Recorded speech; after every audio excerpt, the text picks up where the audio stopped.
It is exactly 4 p.m. in Nairobi, Kenya. Thank you for keeping it TV47, your home of untold stories. You're just in time for news now at 4 with Sheilar Chelangat. But first, the top stories.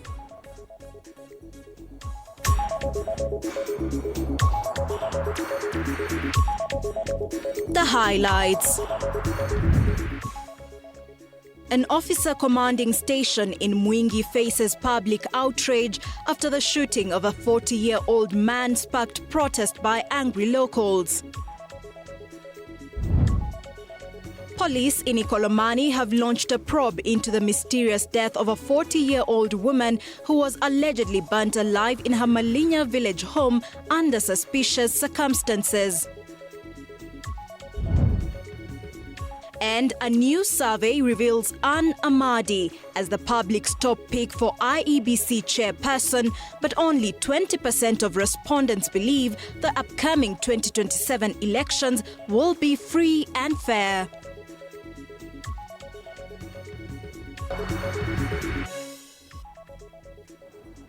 Thank you for joining. The 15 minutes of this bulletin begins now. Mwingi locals have demanded the immediate arrest of Mugwani OCS after shooting a 40-year-old man who is currently getting medication at Mwingi Level 4 Hospital.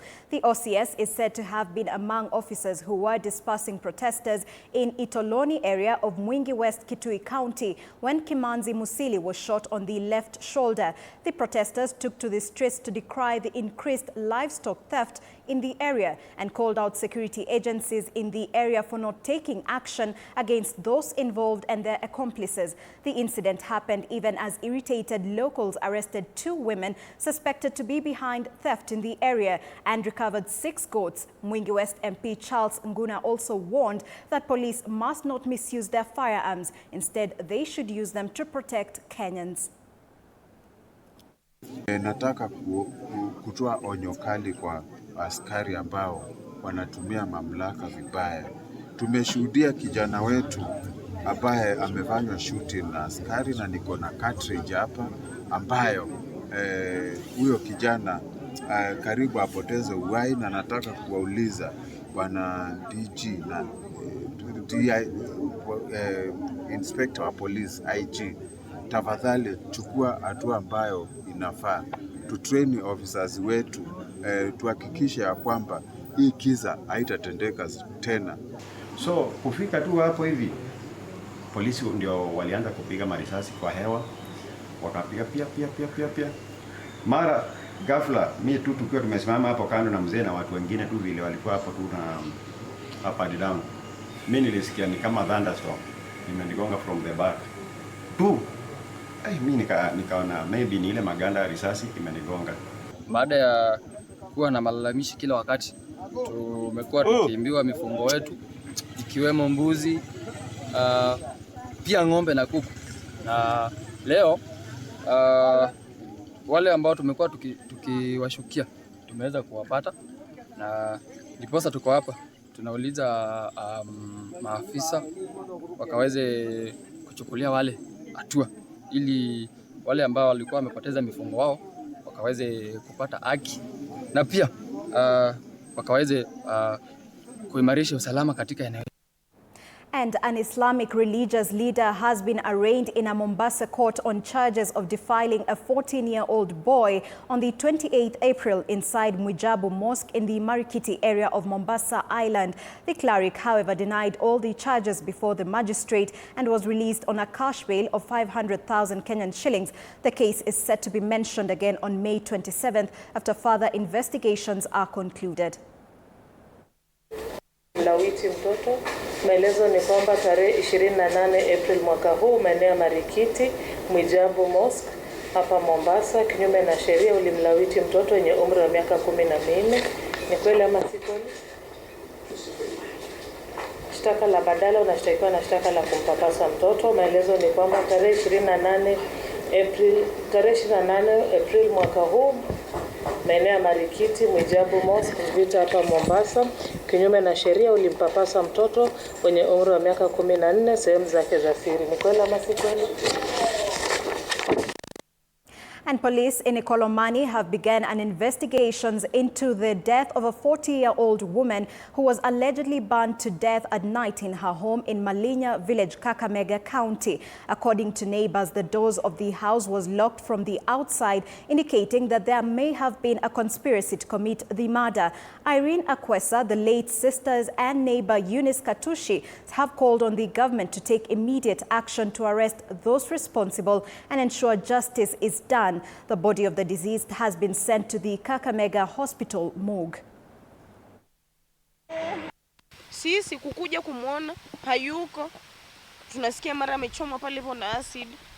Mwenyewe waga akosei mtu, haombi mtu, hapigani na mtu. Vipi sasa? Mara tunasikia ni one of his boyfriend. Aje sasa? Mbona akamfanyia kitendo kama hiyo? Tunalia. Mwenye ni jivu. Ilikuwa jioni, mimi nikitoka huwa nashinda na yeye, nimeoleka karibu. Saa kumuona the last minute, hakusema kama kuna shida yote amekosana na mtu. Na vile nafahamu vile tumeambiwa siku kwa hiyo usiku, kuna mtu alikuwa anapita tu akaona moto imewaka kwa nyumba. Kwenda kujaribu kuokoa, hawangeweza juu petroli ilikuwa imenyunyiziwa kila mahali. Kwa madirisha, kwa milango, kwa mabati juu, na ilikuwa inalipuka all that kila mahali. Nimekaa hapa hiyo muda yote. Nimekuwa close na hata akiaga hii usiku. Nilikuwa nimeachana na yeye mchana. So hakuniambia chochote kama ni mpenzi wake, kama ni nani. And moving on, a new TIFA research survey has exposed deep-rooted concerns about Kenya's electoral system, with only 20% of respondents expressing strong confidence that the 2027 general elections will be free and fair. The findings highlight persistent doubts fueled by past election controversies, as 69% of Kenyans indicate a lack of trust in the validity of the last 3 presidential contests. Concerns over political interference, voter bribery, and the credibility of the Independent Electoral and Boundaries Commission, IEBC, have further amplified uncertainty amongst the electorate. The survey, conducted between May 2nd to 6th, 2025, also delves into public opinion on the ongoing IEBC leadership selection. Ann Amadi emerged as the most preferred candidate choice for the IEBC chairperson, with 41% of the respondents backing her over the other contenders. However, trust in the vetting process remains low, as 55% of Kenyans questions its fairness and transparency, with the 2027 elections drawing closer. The findings emphasize the urgent need for electoral reforms and transparency to rebuild public trust in Kenya's democratic processes.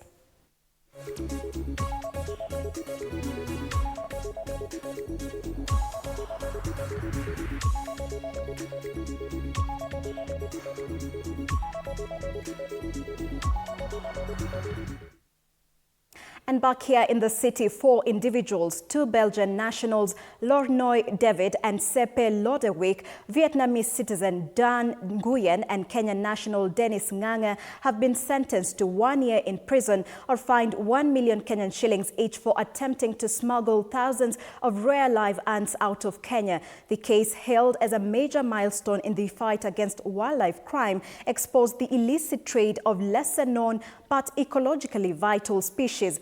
Lornoy and Sepe, who pleaded guilty, were caught with over 5,000 ants, some carefully packed in test tubes and syringes designed to keep them alive for months. Investigations suggest that the ants were destined for exotic pet markets in Europe and Asia. Meanwhile, Nguyen and Nganga were apprehended with approximately 300 to 400 ants. The Kenya Wildlife Service described the operation as biopiracy, warning the traffickers are increasingly targeting under-protected species with significant ecological roles. I find that Lonnie and Sepi pleaded guilty on the day of plea. They have accrued benefits to the court, and in particular saving judicial time, which is a scarce resource in the judiciary. Section 95C of the Wildlife Conservation and Management Act has a mandatory minimum fine for this offense. Lonnie and Sepi have shown remorse and plead with the court for a chance to put this case behind them and move on with their lives. Sentencing, please stand. Lonnie and Sepe, please stand. In conclusion, Lonnie and Sepe are sentenced to pay a fine of 1 million each. In default, they will each serve 12 months in prison. Sit down. Sit down. they have 14 days right of appeal, return of exhibits, upon payment of the fine or completion of the prison term, whichever comes first, and if there is no appeal lodged within 14 days, the personal items produced in Exhibit 1B belonging to Lonoy and the personal items produced in Exhibit 1C belonging to Sepe to be returned to each of them respectively by the investigating officer. And away from that, residents from Daragwa constituency in Nyandarua County have come out to defend NGCDF and the National Government Affirmative Action Fund NGAF and constituency bursary kitty, describing them as lifelines for grassroots development. Led by Area Member of Parliament George Gashagwa, the resident stated that the kitty has been consistent in supporting meaningful projects in the community, defending the three funds and urged citizens to come out in numbers for the countrywide public participation that is ongoing in the public participation forums.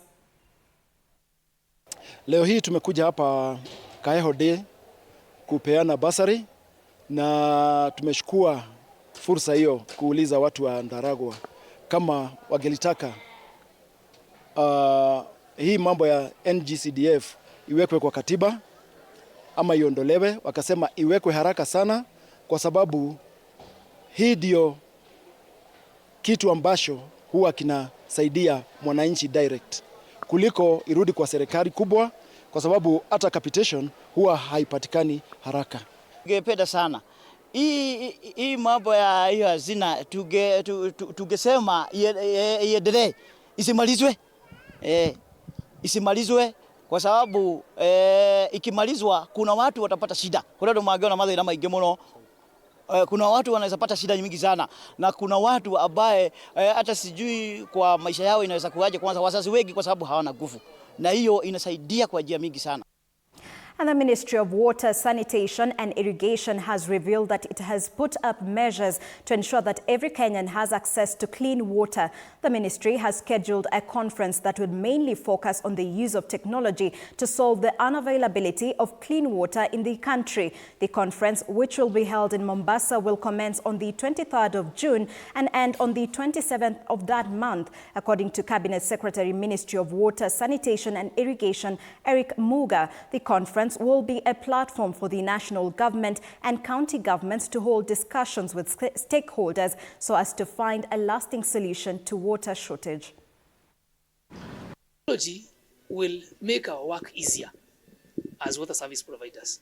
The issues we are grappling with, especially on Nandevin water, just plugging the leaks, having leak detection systems, because they are there, will help the agencies cap those losses, increase their revenue, and therefore be able to expand their services. The funding gap that we have in water, which runs into trillions of shillings, this gap has to be bridged, and therefore we are also exploring alternative financing models, and this will be discussed during the conference. So that technologies that will be exhibited, we have innovating financing models, and we're also looking at solutions to the water and sanitation problems we have in our country.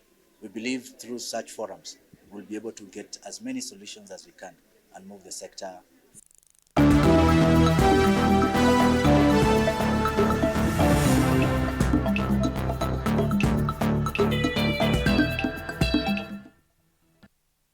And in the world of sports, Geko Tribe Chargers are putting final touches on their car number 46 ahead of the 2025 Rhino Charge. Driven by Mateus Finato, the team will be making their second appearance in the annual competition. The squad hosted a Geko hangout at Lukenya Kathiani constituency in Machakos County last weekend. The event brought together Rhino Charge organizers, Rhino Arc sponsors, supporters, family and friends. Besides merrymaking, Rhino Arc and Geko Chargers team planted trees in Lukenya.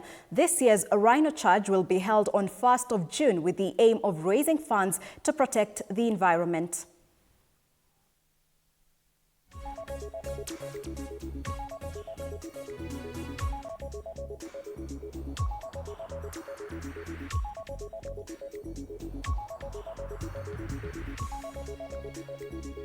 All right, that concludes News Now at 4 p.m. with I, Sheilar Chelangat. Most of those stories in our subsequent 7 p.m. and 9 p.m. bulletins. Enjoy the rest of your viewership. Good afternoon.